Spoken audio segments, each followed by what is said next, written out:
Yeah, I am the stone that the builder refused.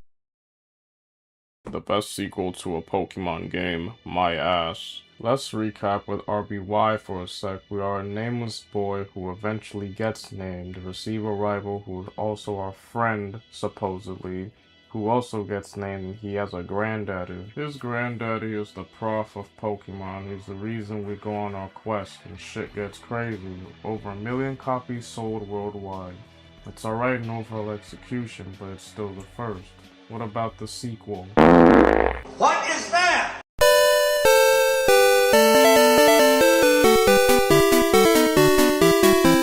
Alright, I'm gonna be real with y'all niggas. I don't think this is the worst Pokemon game, but I think this is pretty up there.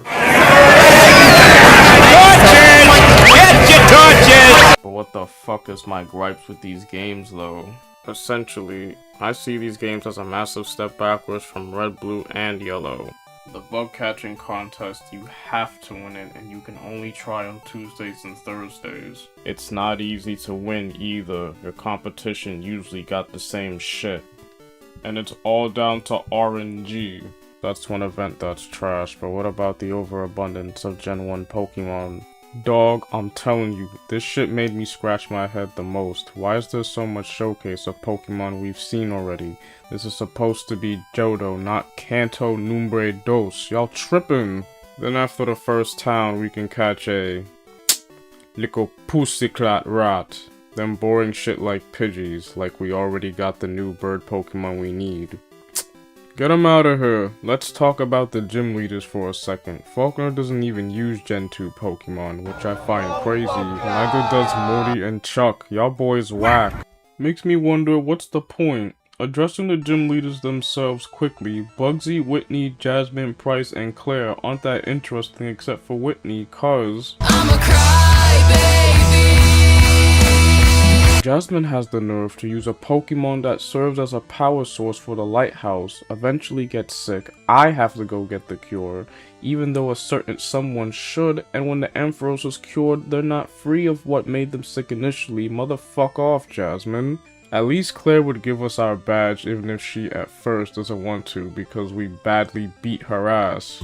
They shouldn't only use Gen 1 Pokemon, these niggas don't even use the evolved forms you would only get in this region. Matter of fact, speaking of the cycle of having to beat up 8 gym leaders, take away their badges, and go to the Pokemon League, I'm really getting tired of having to be forced to progress like this, and use the HMs which nobody likes, including the new one in this game, Whirlpool HM8, with exceptions being Fly and Surf. We live in a world where if we were to leave our hometown, we would face all types of smoke from rabid, bloodthirsty animals that have no remorse for anyone's life and using one of our own to keep ourselves safe.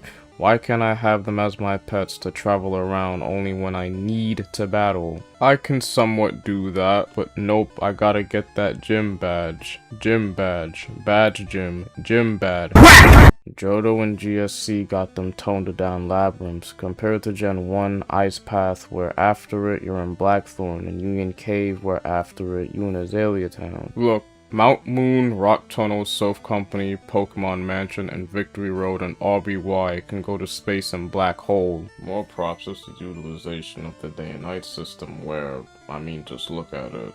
One drawback is how you have to evolve certain Pokemon following the day and night system and friendship. I now want to bring up story elements to bring us all home. We got Team Rocket coming back from Gen 1, no longer having whips. What was up with that? Children's game my ass, we were able to commit underage gambling. Still able to, by the way. Be seen, Team Rocket essentially tried but always failed. Yeah, leave it to the kid. They were basically the best in the manga, but that's a topic for another time. Still don't get why I have to stop them, as my concern is coming from my perspective being only 11. But I didn't forget about you. For the sake of this game's supposed character development, Silver is unarguably an asshole right out the gate, a creep, a crook, a sore loser, and he's just so fucking weird. I understand his character changes the further this game progresses, but if he feels the need to change up how he treats his Pokemon, then we technically shouldn't even fight him anymore because he had the original intention of wanting to prove he is the strongest by having the strongest Pokemon in his lineup, having that ideology of only the strongest matters and are able to thrive. But Silver would start having second thoughts about how he raises his Pokemon for two reasons. First, because other people he fights or acknowledges how he fights that we see tell him he treats them with no kindness, Lance being the biggest example. And second, the realization he comes to when we keep fucking him up. Just because he keeps losing to us, that doesn't mean it's automatically because we treat our Pokemon with love and care. Common sense is also a pivotal factor, but so much for wanting to encourage that in this fucking game. That's why frustration is a useless move.